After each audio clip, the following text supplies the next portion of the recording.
So the beast empire. As I said, this is Daniel chapter 2, verses 1 to 43, and this is part 2 of 2, and we're going to be looking at, and this is lesson 6 for those that need to know the order. And so in the last lesson, we found Daniel interpreting a dream. This was Nebuchadnezzar's dream of 4 succeeding kingdoms, beginning with Babylon, which was the head of gold, through Medo-Persia, Greece, and Rome. That we saw all of that in the last lesson. We're going to expand on that a little bit more. And as you go through Daniel, you're going to find out that Daniel expands even more on this very subject. So Daniel chapter 2, verse 31 says, "Thou, O king, sawest, and behold, a great image. This great image, whose brightness was excellent, stood before thee, and the form thereof was terrible. This image's head was of fine gold, his breast and his arms of silver, his belly and his thighs of brass, his legs of iron, his feet part of iron and part of clay. Thou sawest till that a stone was cut out without hands, which smote the image upon his feet that were of iron and clay, and brake them to pieces. Then was the iron, the clay, the brass, the silver, and the gold broken to pieces together, and became like the chaff of the summer threshing floors, and the wind carried them away, that no place was found for them. And the stone that smote the image became a great mountain and filled the whole earth." Exciting. I mean, these are exciting prophecy once we understand what this is all about. So, just as silver is inferior to gold, each succeeding kingdom would be inferior to the one preceding it. So we started with Babylon. We work our way down to Rome. And as you'll learn in this study, Rome has never disappeared from the scene. It's still with us today. It's called by a different name, and we're going to learn this as we go through here.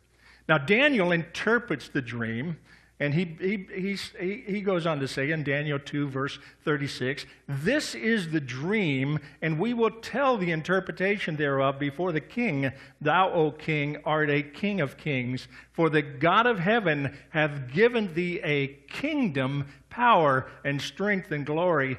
And wheresoever the children of men dwell, the beasts of the field and the fowls of the heaven hath he given unto thine hand, and hath made thee ruler over them all. Thou art this head of gold," is depicted upon this statue that we see here.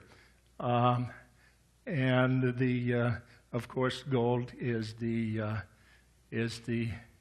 best of the metals that we have in value.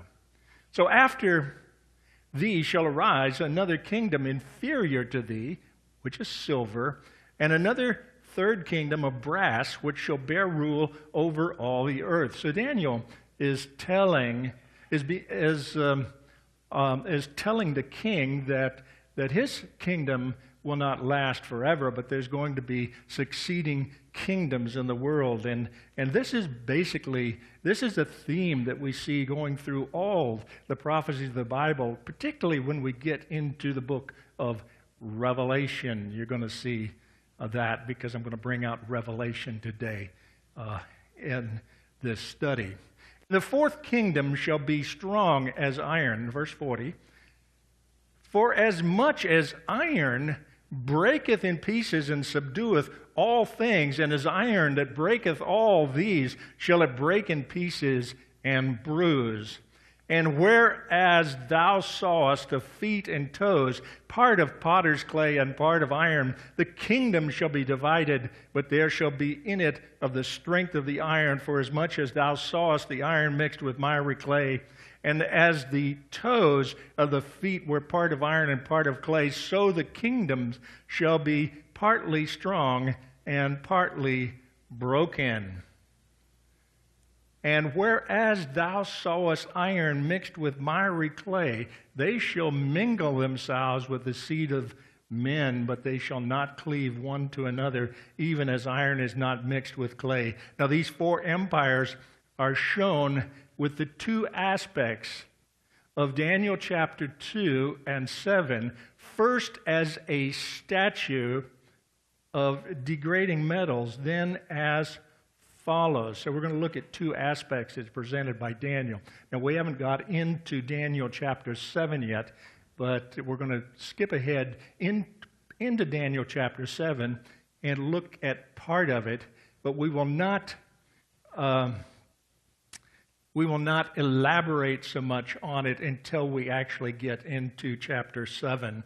But the first empire is the Babylonian Empire. It is the head of gold in Daniel chapter 2, verse 38, and lion-like beast. It's a lion-like beast found in Daniel chapter 7, verse 4. So Daniel chapter 2, verse 38, and wheresoever the children of men dwell, the beasts of the field and the fowls of the heaven hath he given into thine hand, and hath made thee ruler over them all. Thou art this head of gold. Notice the same aspect of Babylon in Daniel 7:4, because Daniel 7:4 is speaking of Babylon, these kingdoms that are succeeding each other. So Daniel 7, verse 4, the first was like a lion, talking about four kingdoms here. We've already seen four kingdoms in the statue. Now we're going to look at the four kingdoms in a different way. The first was like a lion and had eagle's wings. I beheld till the wings thereof were plucked, and it was lifted up from the earth and made stand upon the feet as a man, and a man's heart was given to it. So the different aspects of the Babylonian Empire are found in Daniel chapter 1, chapter 1 through chapter 5, verse 30, and chapter 7, verse 4. We picked it up first in chapter 2, though. Now, each of these aspects will be dealt with fully in the appropriate chapters, so you'll have to come back for more at the time that we're looking at these chapters. So, second is the Medo-Persian Empire, and it's represented by the two arms and breasts of silver in Daniel 39, part A, and a bear-like beast in Daniel 7, verse 5. So Daniel 2, verse 39 says, and after thee shall arise another kingdom inferior to thee. So we've got two kingdoms now being talked about here, and he's repeating this. He just began to talk about it in Daniel chapter 2, and he's repeating it in Daniel 7. So in Daniel 7, verse 5, and behold another beast, a second like a bear, and it raised up itself on one side, and it had three ribs in the mouth of it, between the teeth of it, and they said thus unto it, arise, devour much flesh. So you'll have to come back to see what all of that means in chapter 7, but just realize that we're looking at the same things. So different aspects of the Medo-Persian Empire are found in Daniel 2, verse 39a, and chapter 5, verse 31 to chapter 6, verse 28, and chapter 7, verse 5, chapter 8, verses 1 to 7, and chapter 10, verses 1 to chapter 11, verse 2. So you can see that all of this is important to Daniel, these succeeding kingdoms that we're looking at. Each of these aspects will be dealt with fully in the appropriate chapters. Don't worry, I'm not going to leave you dry here without learning something, though, today. Now, third, Hellenistic Greek Empire is the third empire, and that would be the belly and thighs of brass. That's brought out in Daniel chapter 2, verses 39b, and a leopard-like beast in Daniel chapter 7, verse 6. Daniel chapter 2, verse 39, and another third kingdom of brass, which shall bear rule over all the earth. And then in Daniel 7, verse 6, it says, after this I beheld, and lo, another, like a leopard, which had upon the back of it 4 wings of a fowl. The beast had also 4 heads, and dominion was given to it. Now, Greece was unified under Alexander the Great. That's one of the reasons that this critics like to discredit Daniel, because it is so specific on detail of these prophecies. And now we find that Alexander the Great is even part of this prophecy. So the Greek Empire was divided among 4 generals after Alexander's death. And different aspects of the Greek Empire are found in Daniel chapter 2, verse 39b, chapter 7, verse 6, chapter 8, verse 7 to 27, and chapter 11, verses 3 to 35. Now, each of these aspects of the Greek Empire will be dealt with fully in the appropriate chapters. Now, fourth, we're going to concentrate a little bit on the fourth one here. The fourth is imperialism, beginning with Rome, 63 BC to the present and beyond. Daniel, legs of iron with feet and toes of iron mixed with clay, Daniel 2, verses 40 to 43, and the beast with iron teeth with 10 horns, Daniel 7, verses 7 to 10. Now, Revelation, this is the same as the beast with the 7 heads and 10 horns. So we see the beast depicted all the way through Scripture. We may see a different type of beast each time, but essentially it's depicting the same things. But as you move through Scripture, it's giving you a whole lot more information. That's why the book of Revelation and Daniel go so well together. Now, different aspects of this beast are found in Daniel 2, verses 40 to 43, chapter 7, verses 7 to 12, chapter 9. Verse 19, also 27, chapter 9, verse 27, and chapter 11, verse 36 to 45, and Revelation 13, 1 to 10, and 17, 7 to 14. Now, the legs and feet with 10 toes of Daniel 2 is the same as the fourth beast of Daniel 7 and the beast in Revelation 13 and 17.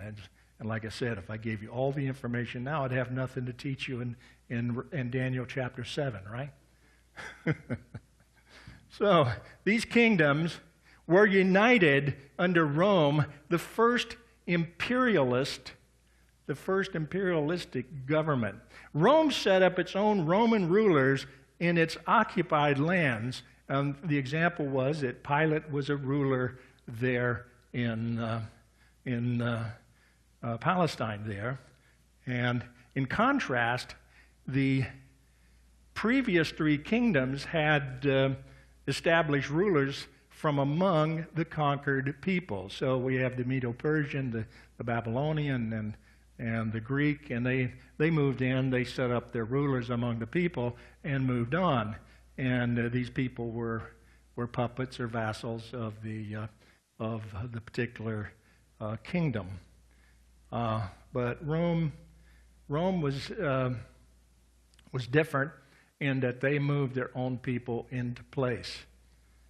And now Rome was and is manifested as the 2 east-west divisions, Rome and Constantinople, beginning in 364 AD. Now, this is continued to the present time through colonial systems. This is important for you to understand this concept, that Rome never completely fell, it divided up into colonial systems of east and west, east-west balance of power, to the breakup of Soviet communism, and now seems to be giving way to the push towards global unification, which is globalism, possibly taking the form of technocracy. This is just starting to pop up on the internet, technocracy.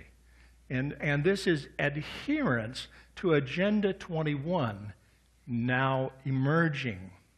And you can see these two legs of Rome, these two legs of iron, if you will, and you can see, if you can actually read this up there, you'll find that there's a number of colonial empires depicted on these two legs that represented the continuation of Rome. Now,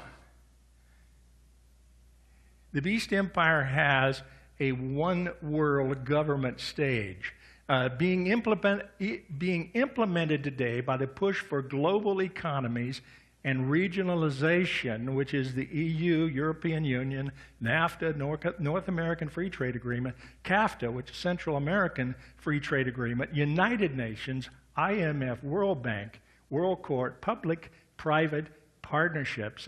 We're seeing this more and more today. Various other free trade agreements.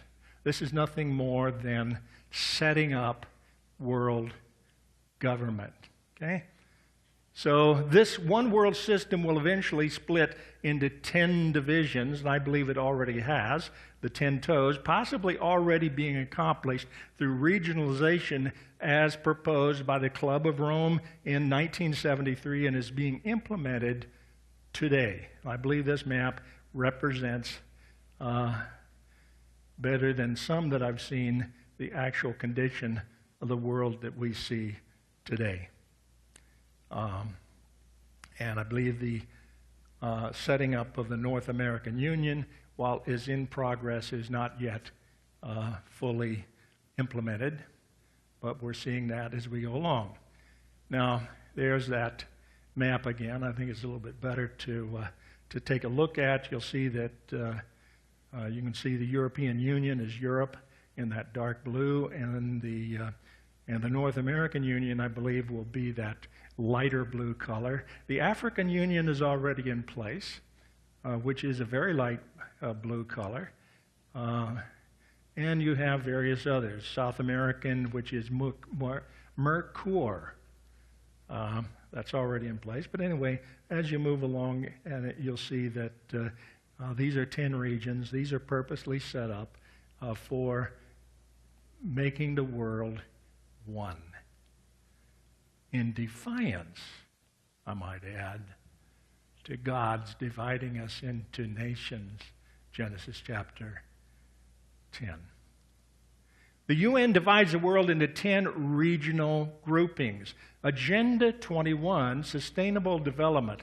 This global contract binds governments around the world to the UN plan for changing the ways we live, eat, learn, and communicate, all under the noble banner of saving the earth. Its regulations would severely limit water, electricity, and transportation, even deny human access to our most treasured wilderness areas.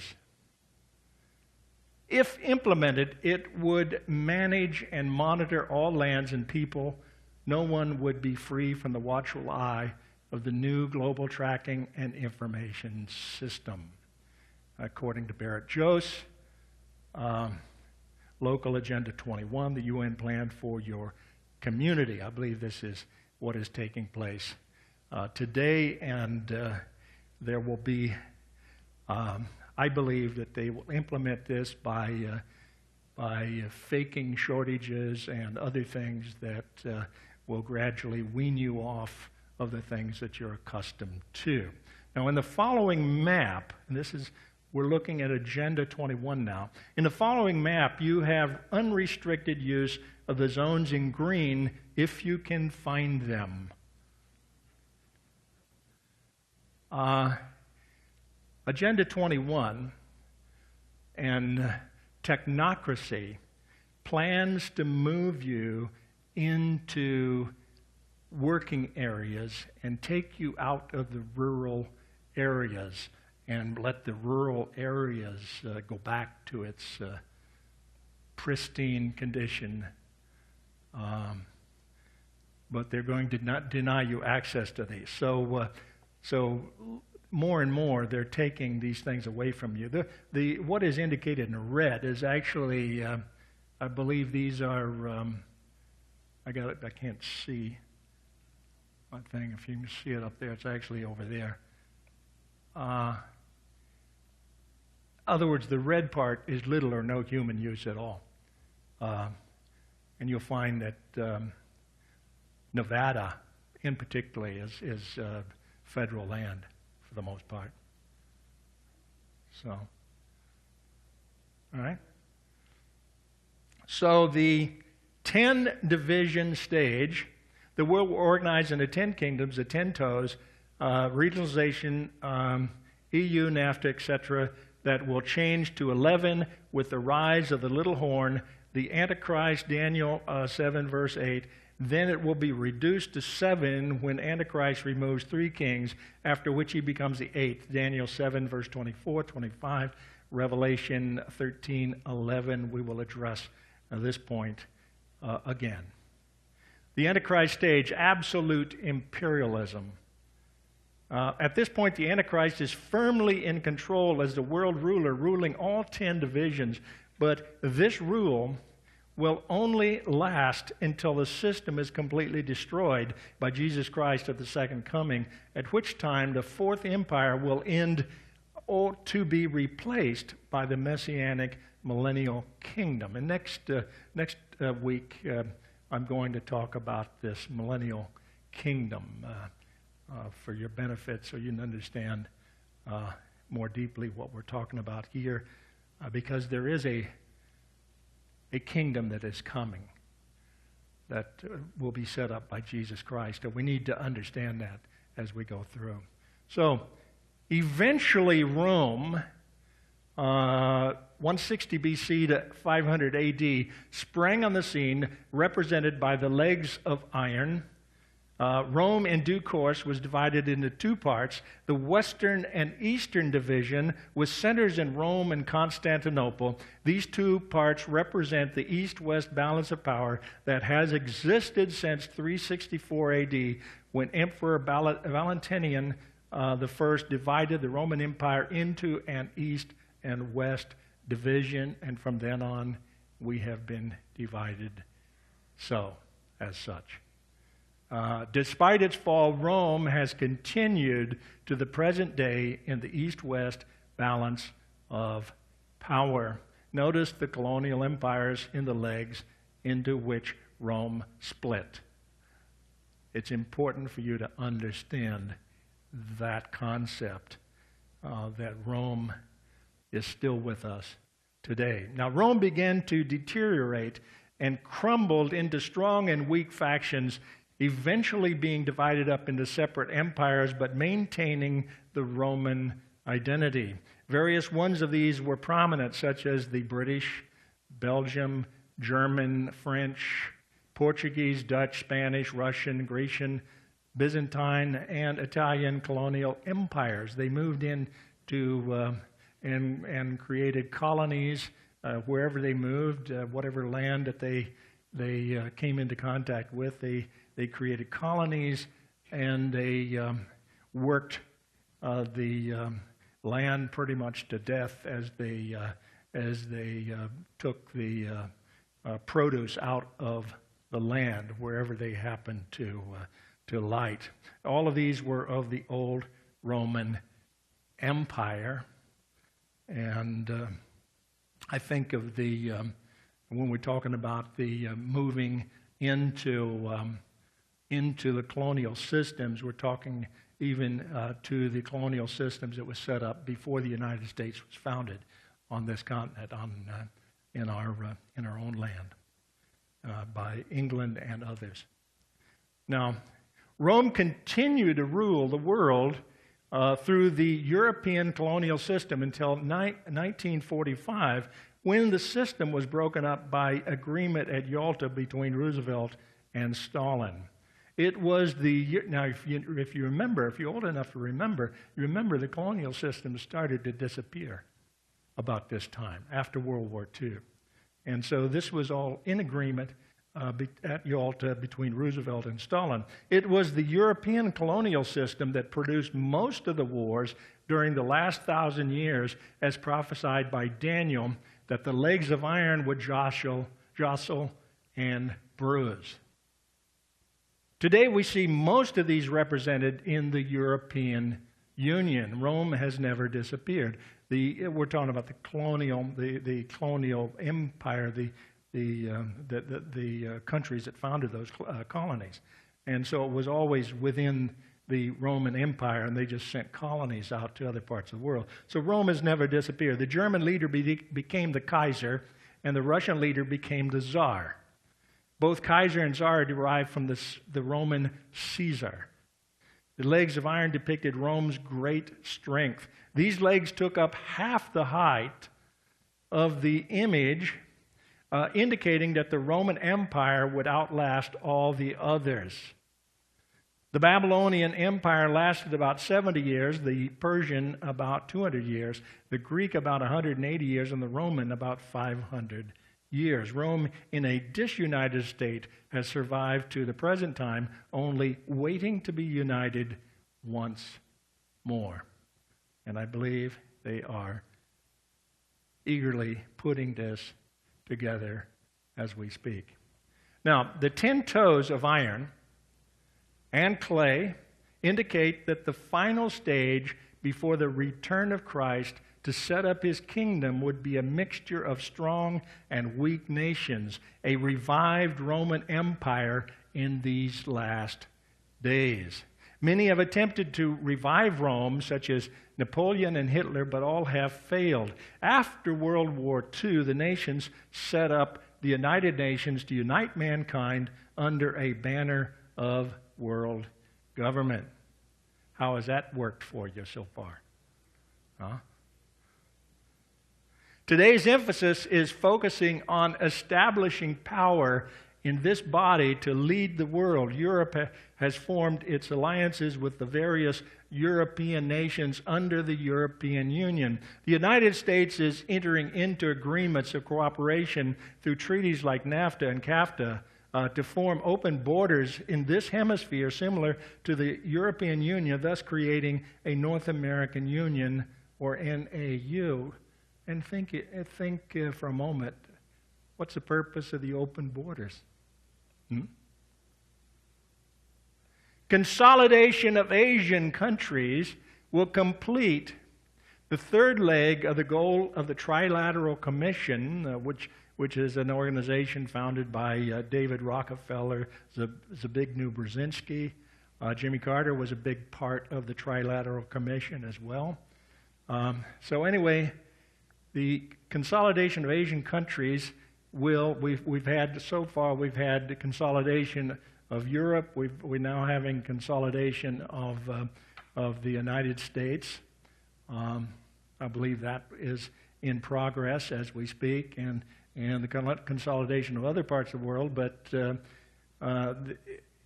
under the goal of the Trilateral Commission is uniting of the world into three interrelated economic zones: European, Americas, and Asia, controlled by a world body. This is what they intend. The control of these emerging nations is proving difficult to manage, as national sovereignty is difficult for individual nations to relinquish.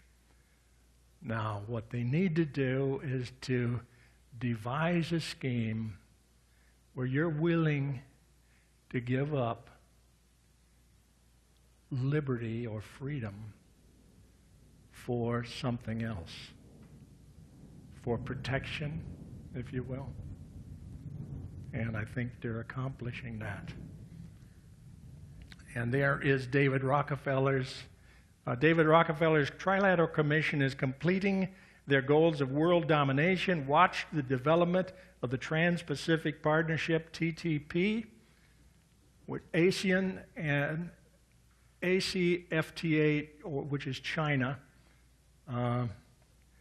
Watch over there, because this is something they need to complete now. And this is in the news all the time now. Senator Barry M. Goldwater, in his book With No Apologies, wrote, and some of you here might remember Senator Barry Goldwater from Arizona. You remember? You got... Anyway, I don't want to give away your age, or mine, supposedly. But anyway, Senator Barry M. Goldwater, in his book With No Apologies, wrote, "What the trilaterals truly intend is the creation of a worldwide economic power superior to the political government of the nation states involved as managers and creators of the system they will rule the world." This is a United States senator who almost became president, by the way. He ran against Lyndon Johnson in the election after Kennedy was assassinated. And he's telling you right here what the intention was of the Trilateral Commission and the people forming this world system. So in the same book, Senator Goldwater went on, and he says, in my view, the Trilateral Commission represents a skillful, coordinated effort to seize control and consolidate the four centers of power: political, monetary, intellectual, and ecclesiastic. And in the same book, Senator Goldwater went on, and I think that's the same one. Okay, so he is referring to control of government, political, banking, money, education, intellectual, and religion, or ecclesiastical. So this is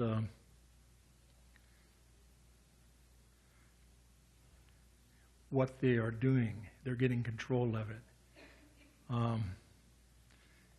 David Rockefeller, founder of the Trilateral Commission, wrote in his autobiography, Memoirs, page 405, and you can look it up yourself. You don't have to believe me, but this is what he said in that book. He said, "Some even believe we are part of a secret cabal working against the best interests of the United States, characterizing my family and me as internationalists, and of conspiring with others around the world to build a more integrated global political and economic structure, one world, if you will.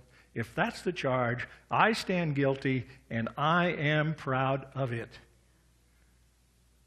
So do you think he has your best interests at heart? I don't think so. In speeches before Congress and at the United Nations during the First Gulf War, President Bush declared that what they were after was a new world order. And also Pope John Paul II also spoke about the same thing. Mikhail Gorbachev, all of these men mentioned a new world order that they were trying to achieve. So Nebuchadnezzar's ambition was world empire. That's from the beginning, Nebuchadnezzar. Today we are reassembling the nations again in humanistic defiance to God who divided the nations at Babel. That's exactly what we are doing. We are assembling a new world order, and your leaders know it because they're participating in it. What is this new world order that President Bush alluded to and President Clinton hinted at by referring to the book Tragedy and Hope? And finally, Henry Kissinger said that it was President Obama's job to bring it about.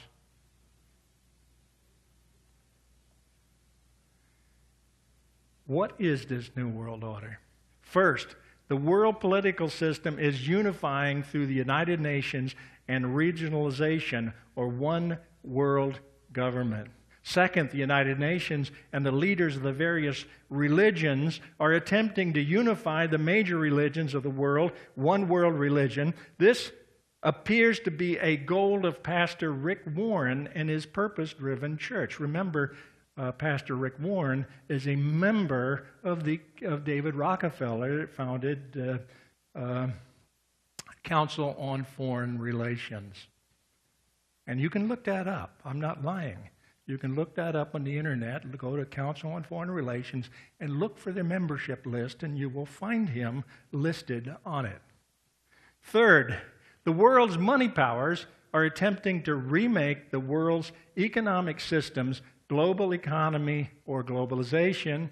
And fourth, the world's intellectual establishment is attempting to mold the minds of the world's citizens into a global allegiance, anti-nationalism, anti-patriotism, globalism, Agenda 21, sustainability, and technocracy, the new buzzword, technocracy, which is basically the fulfillment of Agenda 21.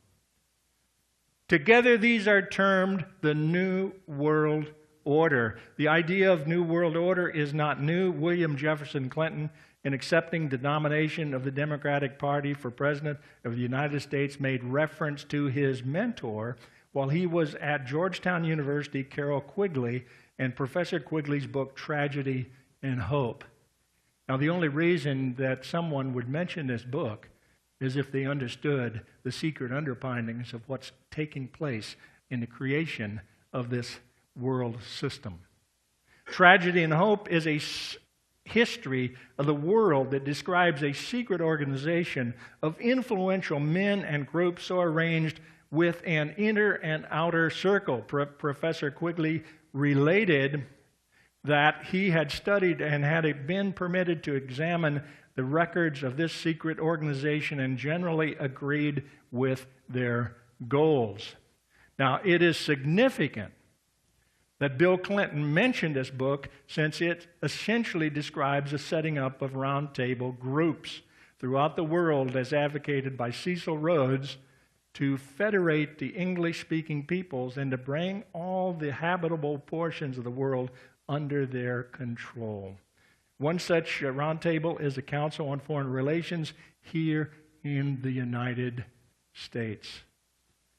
And there again, you can purchase Tragedy and Hope, and you can read for yourself what these people are doing.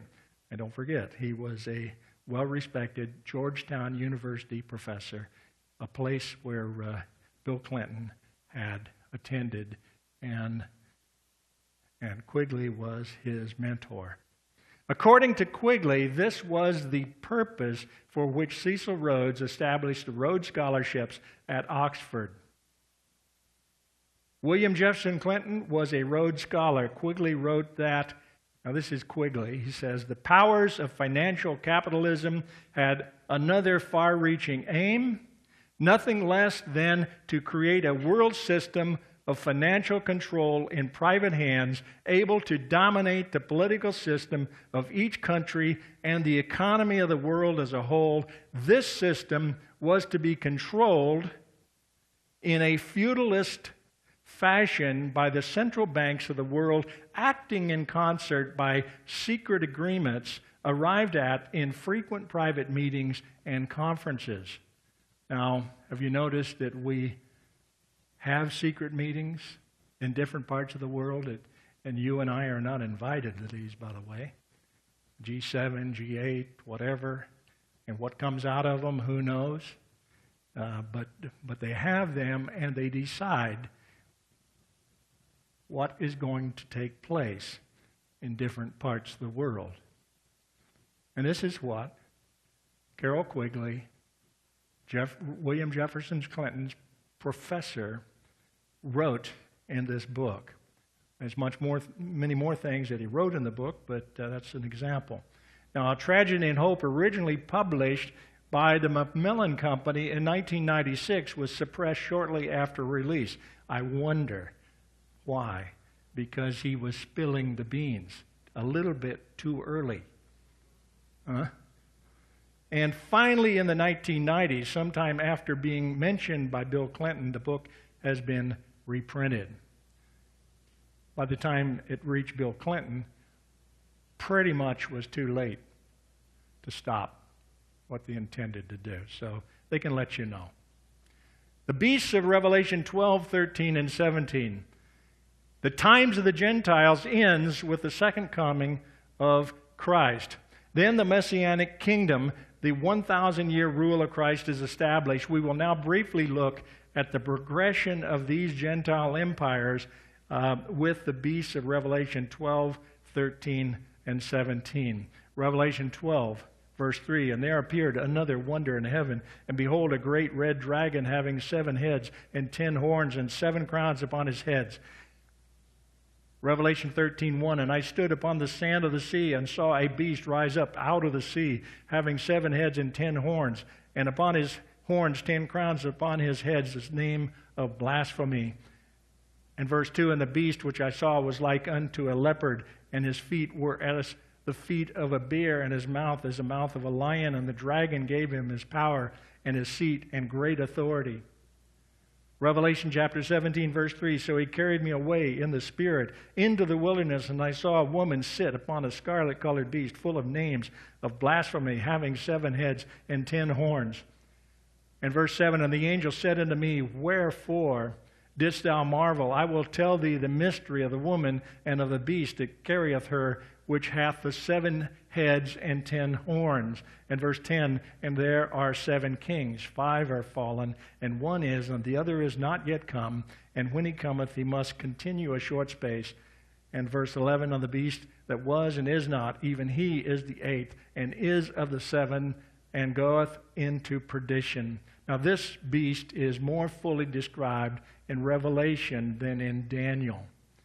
This type of beast is first seen in Revelation in chapter 12 as the dragon or Satan, and chapter 13 when the Antichrist comes on the scene. We learn a little more about this beast each time we encounter him in the Scriptures.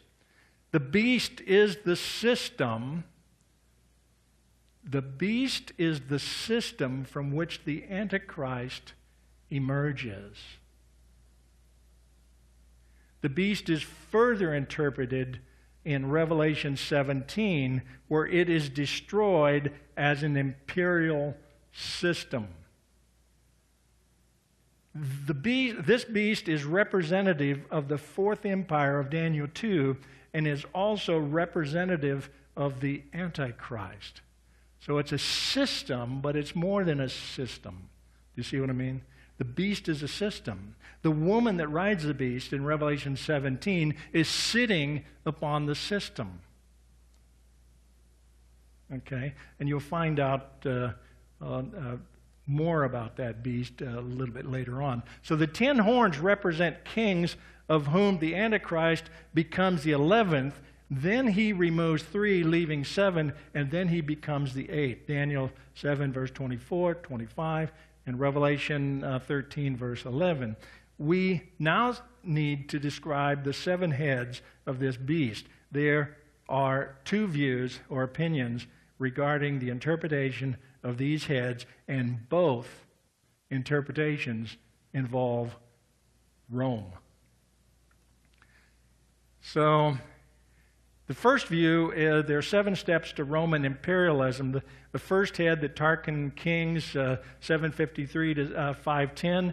The second head, this is BC, by the way. Second head is the consulars, 510 to 494 BC. Third head is the plebeians, 494 to 390 BC. Fourth head is the republicans, 390 to 59 BC. Fifth head is the triumvirate, 59 to 27 BC. Sixth head, imperialistic Rome from 27 BC, united through 10 division stage. Seventh head is the Antichrist stage. And you'll also notice that I've footnoted some of this. 5 have fallen, and I've put asterisks along beside the ones of the 5 that have fallen. And 1 is, which is Rome, and there's 2 asterisks beside the 6th head there. and one is to come, the future, which is the seventh head, the Antichrist stage.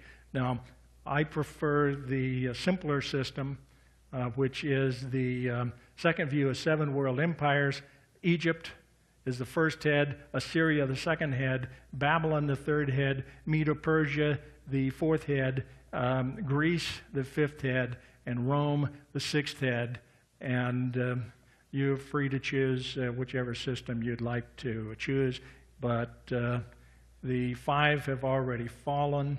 Rome was with them when the prophecy was in the book of Revelation was being made. Rome was present, and there's going to be a revival of that system as the seventh head. So that's what it all means. Don't worry about which view that you choose. It all leads to Rome. So the seven heads on a single beast may possibly refer to the first view being the correct view, although the second view is the most popular view, and I kind of like the second view myself. So, because it's easy to teach, the second view. So the seven steps in the first view refer to the stages of development of the Roman government leading towards imperialism. And this government began to become imperialistic about 63 BC. Now, whichever view is correct, the conclusion is the same, a revival of the Roman Empire in the last days. Now, we will close out chapter 2 in the next lesson as we discuss the righteous kingdom. Now, there will be a test next week on what we learned here today. All right. Okay, this is the end of the study.